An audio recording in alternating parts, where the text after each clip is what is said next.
నిజానికి ఇటువంటి తప్పు పనులు చేసినటువంటి వాడిని కనుసౌజ్ఞ చేసి పంపించవలసిన అవసరం ఉందా? రాజ్యం పోతే పోని, ధర్మం తప్పడానికి వీల్లేదు కదా. ఇటువంటి వాడికి వేయవలసిన శిక్ష పడాలి కదా.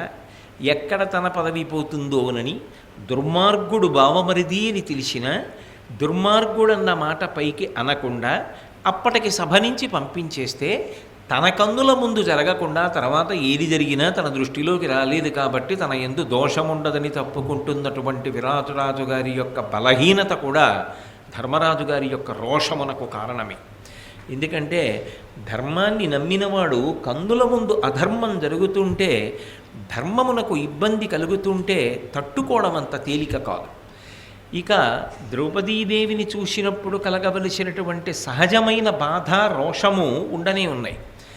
ఆ పైన ఇటువంటప్పుడు ప్రతీకారం చెయ్యవలసినటువంటి భీమసేనుణ్ణి నేను ప్రతీకారం చెయ్యకుండా నిగ్రహించవలసి వచ్చిందే అన్న బాధ ఒకటి ఉంది.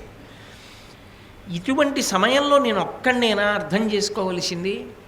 నాతో పాటు భీముడు కూడా అర్థం చేసుకోవాలి కదా, సమయం ఏమిటో సందర్భం ఏమిటో.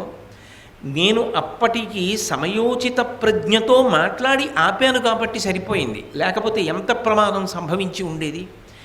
ఎవరికి వారు ఆలోచించాలి తప్ప ఆలోచనతో చేయవలసిన పనిని ఆవేశంతో చేసే ప్రయత్నం చేస్తే ప్రమాదం ఏర్పడుతుంది.